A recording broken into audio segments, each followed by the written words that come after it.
Exceptional IAS academy में इस वक्त हम मौजूद हैं और हमारे साथ संजीव कुमार है जो कि इस बार जो जम्मू कश्मीर एडमिनिस्ट्रेटिव सर्विस के नताइज आए उसमें रैंक 1 इन्होंने हासिल किया है।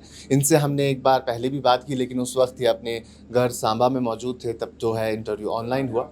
लेकिन आज हम इनसे जानते हैं कि ये जो यहाँ आए हैं क्या कुछ खास ये उन लोगों को कहेंगे जो आगे तैयारी कर रहे हैं केएएस की या यूपीएससी की।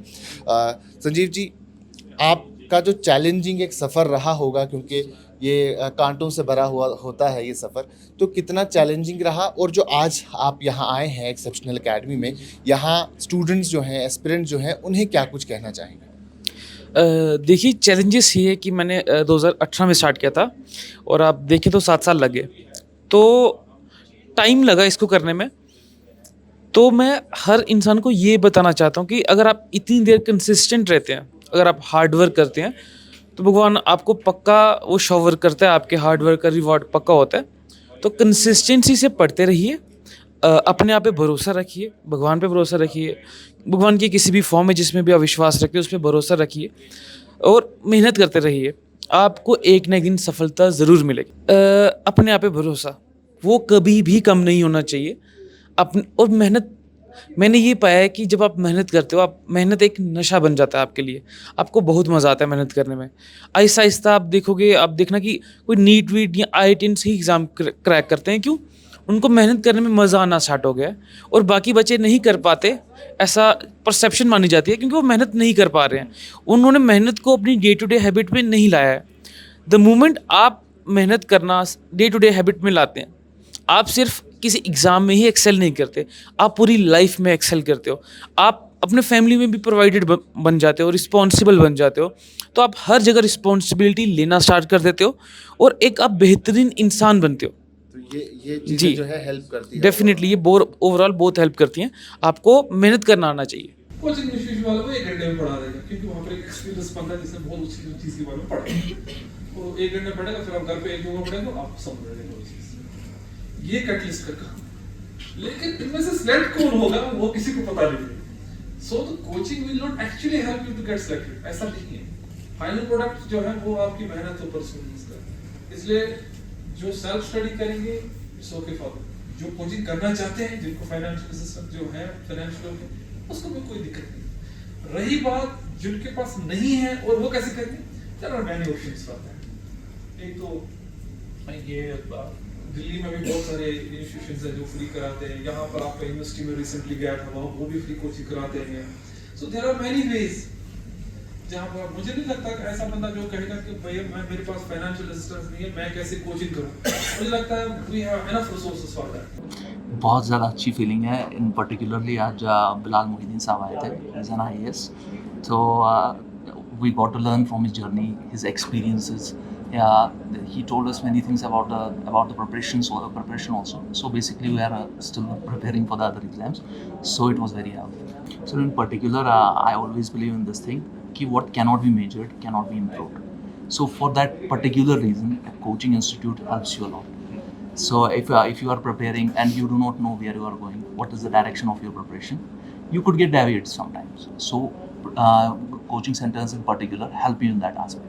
इस फेलिसिटेशन प्रोग्राम को ऑर्गेनाइज करने का एक बहुत इम्पॉर्टेंट हमारे लिए एक बहुत इम्पोर्टेंस ज़्यादा इसलिए बढ़ जाती है क्योंकि उन्होंने बहुत सारा मेहनत किया हुआ होता है। कुछ बच्चे हमसे पढ़े हुए होते हैं, कुछ बच्चे हमसे नहीं पढ़े हुए होते हैं और कहीं से भी पढ़े हुए हो, बट मेहनत हमारे नज़रों में होती है कि इन बच्चों ने कितनी सारी मेहनत की होती है, किस डेडिकेशन से किया होता है। ये एक छोटा सा टोकन ऑफ अप्रिसिएशन हमारी तरफ से होता है, पे बैक जिसको बोल सकते हैं कि पे बैक टाइम होता है हमारा, ताकि हम इन सारे स्टूडेंट्स को बुला सकें, इनको वो टोकन ऑफ अप्रिसिएशन दे सकें, इनको हम बोल सकें कि आप लोगों ने जितना मेहनत किया और आपको जो सफलता मिली है ये कमेंडेबल जॉब है।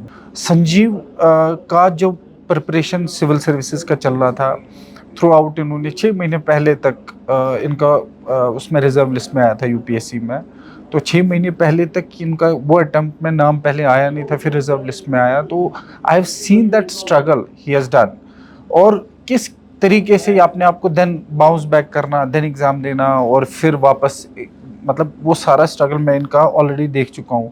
We have shared it in many places also. मतलब हाईएस्ट रेस्पेक्ट है इनके लिए. और जो डेडिकेशन यूपीएससी में एक स्टूडेंट्स को चाहिए होगी, ही इज़ द लाइव जीता जागता एग्जाम्पल है कि ये अटमोस्ट रेस्पेक्ट है इनके लिए कि उन्होंने किस डेडिकेशन से इस एग्ज़ाम को क्वालिफाई किया है. और मैं शुक्रगुजार हूँ कि इनका सिलेक्शन हुआ है. मैं इनका शुक्रगुजार हूँ और मैं सेलेक्टर्स का शुक्रगुजार हूँ कि किसी सूरत में ये इस मकाम तक पहुँचे हैं. और ये एक शुरुआत है. This is the beginning for two students who are preparing for different exams in our mainly in our area. तो मैं उसी एरिया में नहीं, ये तो इंस्पिरेशन अब पूरे कश्मीर के लिए, जम्मू कश्मीर के लिए है. बट पर्टिकुलरली इन ही गाँव में जिनसे मैं बिलोंग करता हूँ, जिनसे ये बिलोंग करते हैं, वहाँ क्योंकि 12th के बाद पढ़ाई करते नहीं, उन माँ बाप से गुजारिश है, उन पेरेंट्स से गुजारिश है, उन बच्चों से गुजारिश है कि अपनी पढ़ाई कंटिन्यू करें और दानिश जैसे बच्चों को देख के वो आगे बढ़े, उन्हें इंस्पिरेशन लें. सर जो ये मूवमेंट होते हैं बहुत हसीन सा मूवमेंट होता है, मतलब आपको रिस्पेक्ट मिल रही है, सभी आपके पास आ रहे हैं, बट उस समय आप ये सब नहीं सोच रहे होते. उस समय आप पुराना टाइम याद कर रहे थे जिस दौरान आपने मेहनत की, और वो टाइम जब आप टूटे और जिसने आपको एक बेहतरीन इंसान बनाया. तो जब बेहतरीन इंसान अभी आप बने हो तो उसमें मज़ा बहुत आ रहा है. और ये जर्नी हमेशा लगी रहनी चाहिए कि आपको हमेशा बेहतरीन इंसान बनने की जर्नी में रुकना नहीं चाहिए. तो अभी ऐसी फीलिंग आ रही है कि ये एक बिगनिंग है कि एक बेहतरीन इंसान बनने की जर्नी में लगे रहना. Results makes you more humbler. When ji. you are in the list, it makes you more humbler. क्योंकि आपको पता होता है कि आप कितना देर बैठ के एक कुर्सी पे एक मेज़ के सामने अब तुम्हारी पीठ भी दुख रही है, वो भी हो रहा है, बाकी चीज़ें भी हो रही हैं और तुम लगे रहते हो. And then making it to the list at last is quite humbling. जैसे ही इनका रिजल्ट आया, I was the first person कि मैंने रिजल्ट देखा. Then I called him, he was here in Srinagar, I was there in Jammu, और मैंने इनको congratulate किया. The moment I saw his name, दोनों का मैं नाम इनको, क्योंकि ये मेरी जगह से थे और मुझे चाहिए था कि वहाँ एक स्पार्क क्रिएट कर सकूँ, तो इसलिए तो मुझे ये चाहिए थे. बट इन पे ऑलरेडी बिलीव था मुझे, क्योंकि सिविल सर्विसेज हमने बहुत सारी कॉन्वर्सेशंस की कि भाई कब होना है वो ऊपर वाले के हाथ में होगा, ज़रूर आपका डेस्टिनी तो है.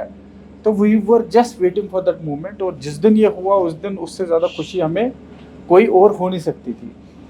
बट मेरे लिए जब इनका सिलेक्शन होना, इनके मेरे पास आना और मिठाई खिलाना, मुझे उससे ज़्यादा मेरे लिए कोई अच्छी फीलिंग नहीं हो सकती, irrespective of anything. That feeling मैं अभी भी, अगर इन लोगों से मैं मिला हूँ, मिठाई खाई है मैंने, मैं वो फीलिंग अभी भी सिंक इन नहीं कर पाई हूँ. That is, I am very proud. It is something जो मुझे हमेशा प्राइड देता है और I am very proud of.